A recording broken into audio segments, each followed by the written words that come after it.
It was one of the most profound events in generations with huge consequences for the American economy and households throughout the country. This was the time a decade ago when the financial crisis erupted, a crash that most experts did not foresee.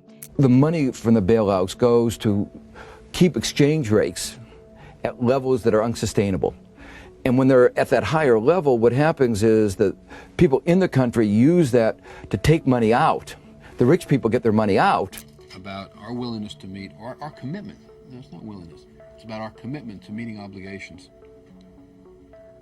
that I think would affect what money would cost 20 years from now. Today, we explore how America's choices led to economic disaster.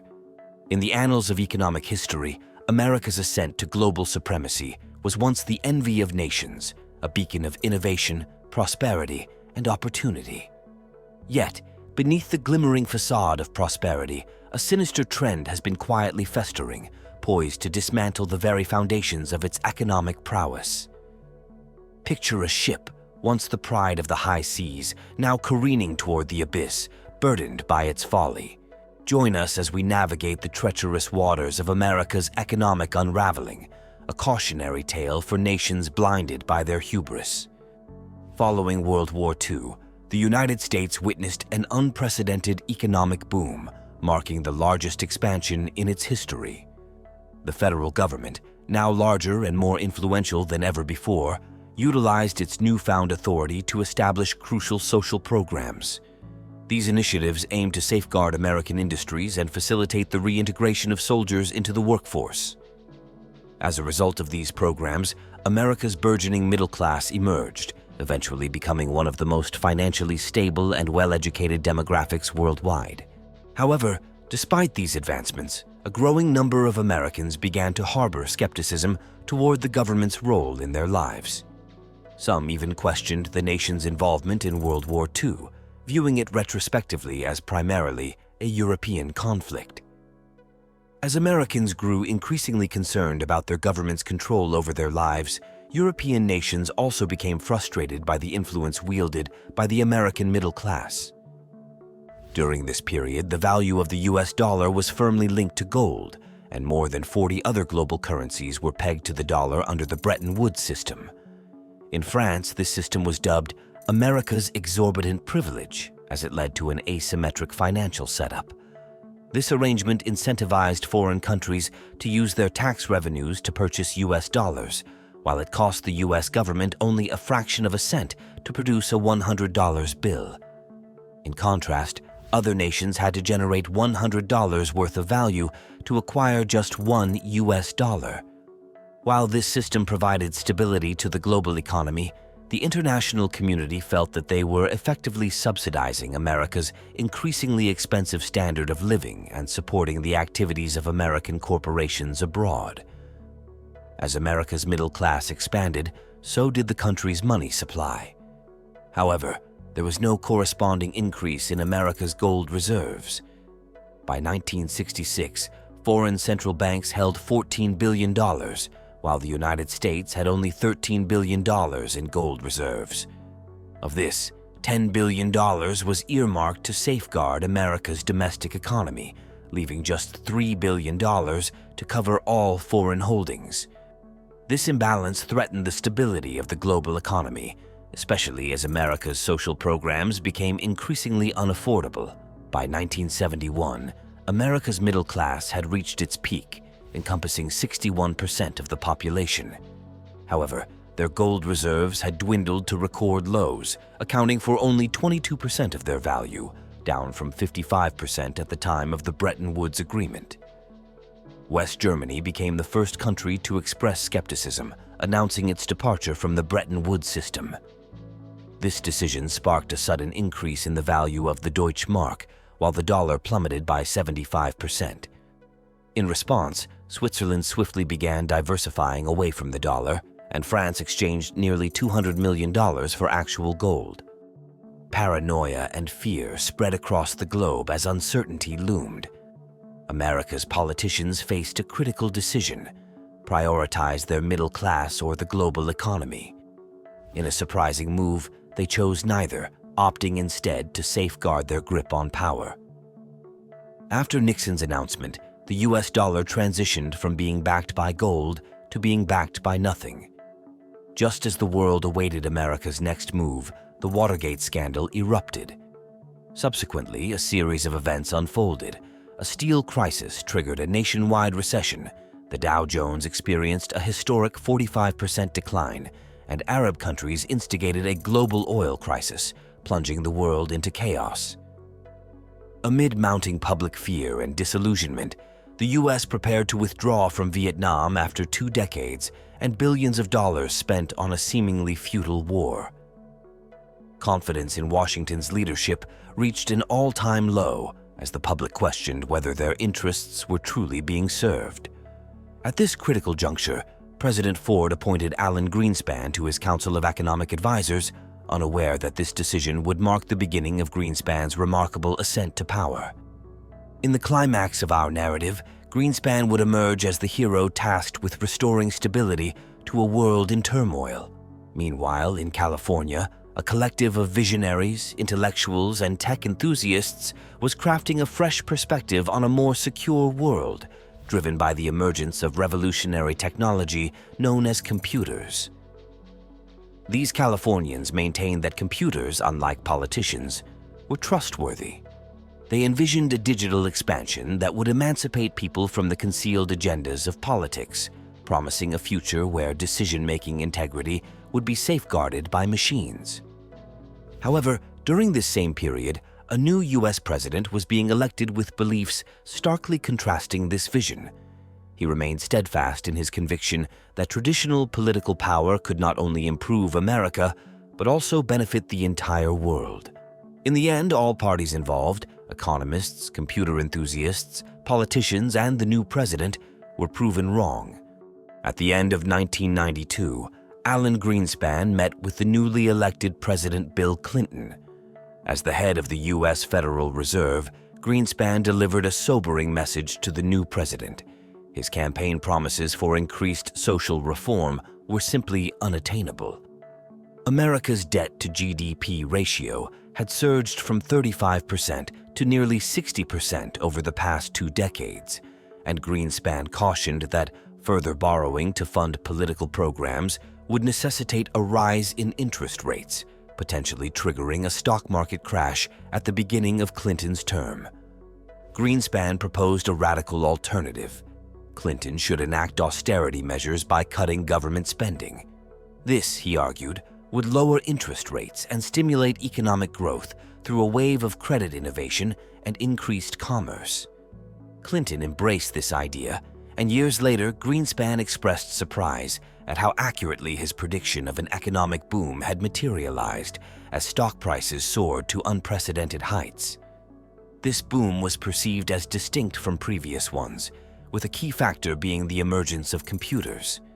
Computers enabled banks to analyze complex mathematical models to predict investment risks, fundamentally altering the financial landscape. This predictive capability allowed for effective risk management through hedging strategies, ushering in an era of market stability. In this new paradigm, computers replaced human traders, algorithms supplanted fund managers in decision-making processes, and economic stability was defined not by economists but by computational analyses. The advent of computers brought about a profound transformation in banking, allowing banks to extend loans to a vast number of individuals who previously wouldn't have been considered. Concurrently, it became evident that the internet and other computer networks would facilitate businesses in responding to their needs with unprecedented speed. The vision put forth by Californian ideologists seemed to be materializing, with newfound economic stability leading people to believe that perhaps the future could be shaped by the will and needs of the populace, rather than by the political elites who had presided over the chaotic 1970s. Optimism permeated society, and this era was hailed as the dawn of the new economy. Meanwhile, Alan Greenspan remained deeply concerned. Despite reports indicating rising profits and stock market indices, there was little evidence of significant growth in actual economic productivity within the country's factories and businesses. This perplexed Greenspan, leading him to deliver a speech in 1996 warning of America's overvalued stock market and attributing it to irrational exuberance. Greenspan's remarks drew swift criticism from various quarters, including liberals, conservatives, bankers, industry leaders, and the public. However, in a remarkable turn of events, Greenspan reversed his stance. He concluded that computers were indeed boosting productivity in novel ways that conventional data failed to capture. This realization, though perplexing, was precisely what everyone wanted to hear. Greenspan likened the discovery to stumbling upon a new planet, and buoyed by this newfound optimism, delivered the news to President Clinton. He conveyed that despite initial misgivings, the U.S. was indeed entering a new economic era. With free markets increasingly driven by computers, the specter of past chaos seemed consigned to history, allowing people to relax and embrace the promise of the new economy. By 1997, the American economic boom was exerting a profound influence on the global stage. It appeared that injecting money into the system was the key to creating stability, leading economists and bankers to envision a world dominated by the American government. The prevailing notion was that opening up economies to the free flow of capital was the surest path to achieving economic stability worldwide. Southeast Asia became the testing ground for this hypothesis under American pressure, with countries like South Korea and Thailand relinquishing sovereign restrictions to facilitate the influx of the American dollar. This sparked an economic upsurge known as the Asian Miracle.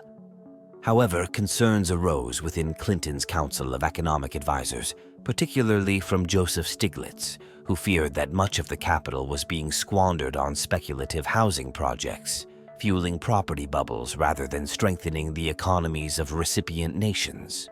Stiglitz endeavored to persuade President Clinton to curtail excessive lending that was exacerbating the property bubble in Asia.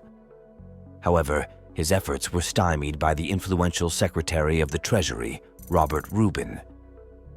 Before assuming his government role, Rubin had been at the helm of Goldman Sachs, where many of the computer models driving America's economy were developed and implemented. Rubin harbored his vision for a globally interconnected financial system, characterized by the free movement of capital. Stiglitz believed that Rubin's Treasury Department was obstructing his warnings from reaching the president, effectively acting as agents of the financial world entrenched within the federal government. The close ties between America's Treasury and financial markets, exemplified by Rubin's tenure at Goldman Sachs, underscored the influence of Wall Street on government policy. Against the backdrop of these dynamics, Rubin's Treasury office worked diligently to shield President Clinton from the severity of the situation in Southeast Asia. Their efforts were aided by distractions, notably Clinton's turmoil following the end of his affair with Monica Lewinsky. Amidst these developments, the property bubble in Southeast Asia finally burst in September of that year. The unfolding crisis underscored the fragile nature of economic stability and served as a harbinger of two looming catastrophes driven by the primal forces of lust and greed. These crises would strip away President Clinton's remaining credibility and plunge millions into unnecessary suffering, signaling a return to chaos on the global stage.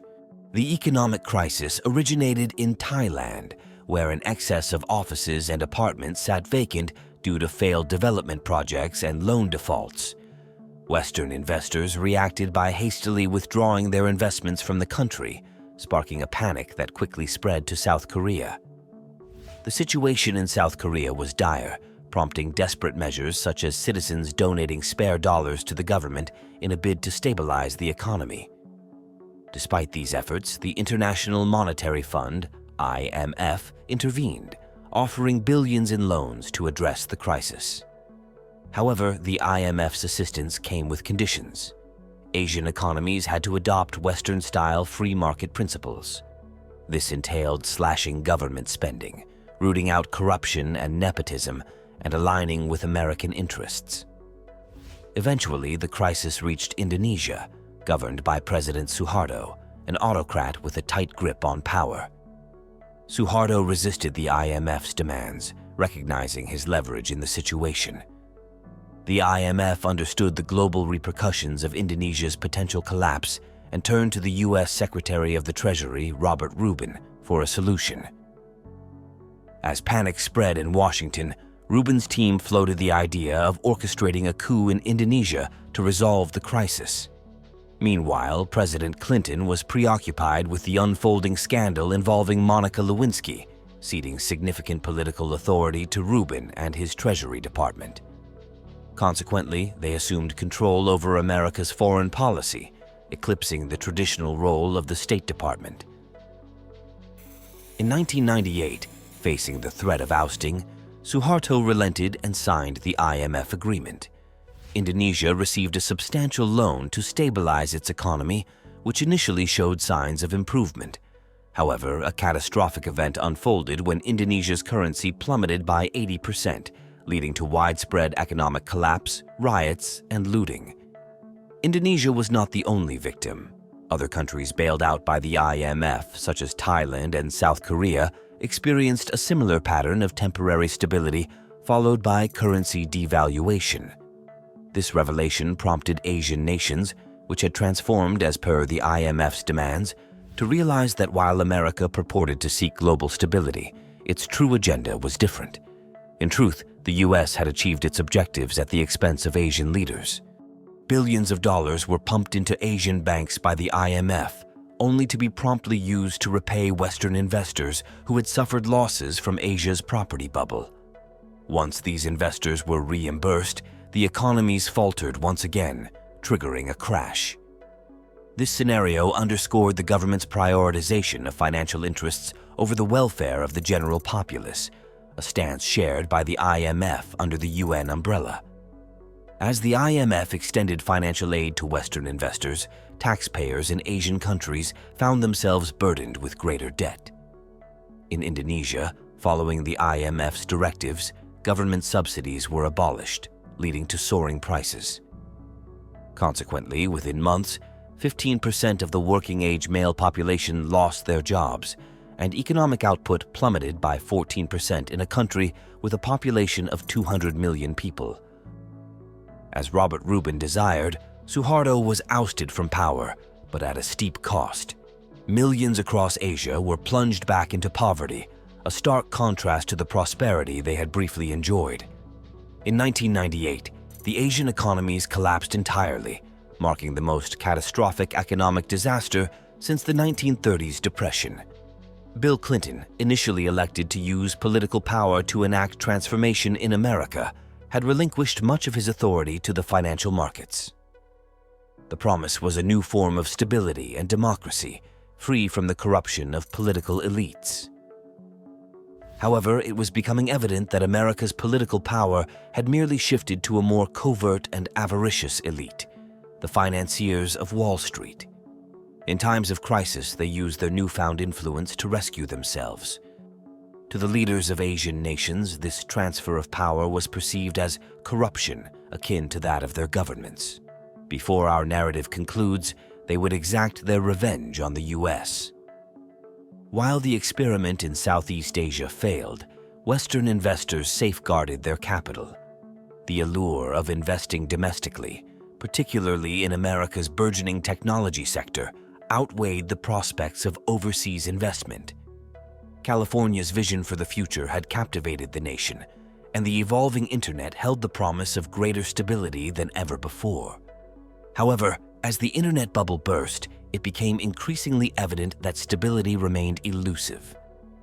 Despite assurances from America's leaders, chaos seemed to prevail, casting doubt on the promises of stability. When the World Trade Centers fell, it seemed like the world was on the brink of significant change.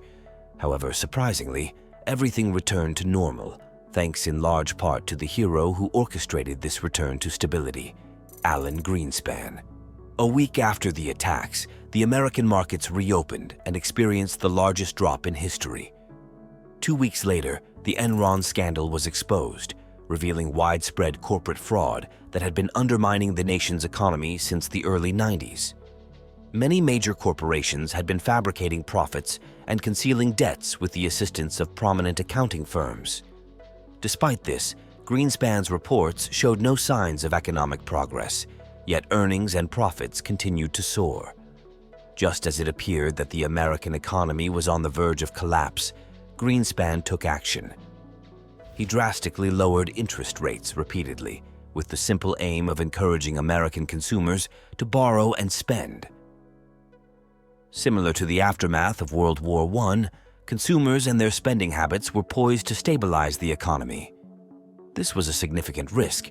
By nearly zeroing out the rates, Greenspan was flooding the economy with cheap money, a move that historically led to inflation and instability. However, this time, things played out differently. Instead of inflation, the economy experienced the largest consumer boom in history, much to Greenspan's amazement. Everything remained stable, and the system managed itself without the need for significant political intervention. Some attributed this to the deflationary effect of innovative computers, while others credited Greenspan's adept maneuvering. Still, others saw it as proof that America was simply too big to fail. However, all of these beliefs missed the mark. The true reason behind the extraordinary boom was a massive exercise of political power by an elite ruler thousands of miles away in China.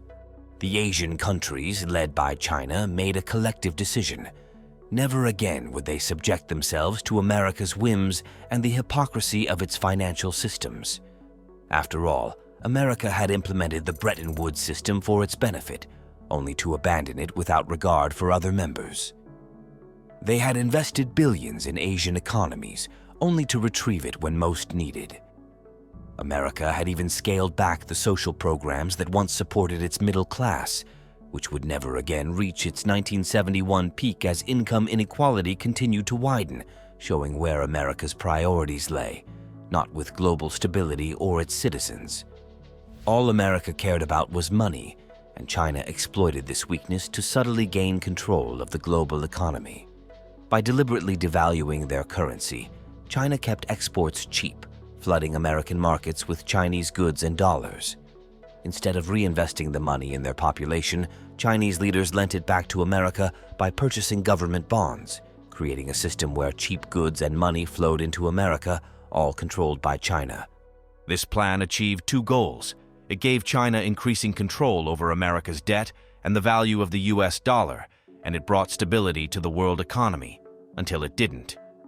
The excess money lent by China prompted banks to aggressively lend even to the poorest borrowers in the US, leading to a massive property bubble, reminiscent of the Asian crisis in the 1990s. This bubble, fueled by Chinese money, led America's banks into a fantasy world, sustained by blind faith in computerized decision-making processes that were supposed to mitigate risk but were poorly understood by those profiting from them.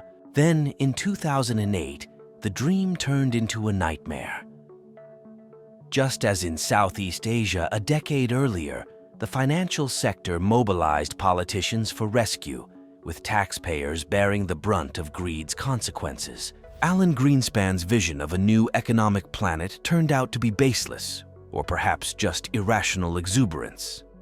We find ourselves in a perplexing era, where the economic systems we relied on for stability are failing, yet we struggle to envision alternatives. The original promise of the Californian ideology, that computers would liberate us from political control and empower us, has reversed. Instead, we feel like helpless components in a global system controlled by unknown forces.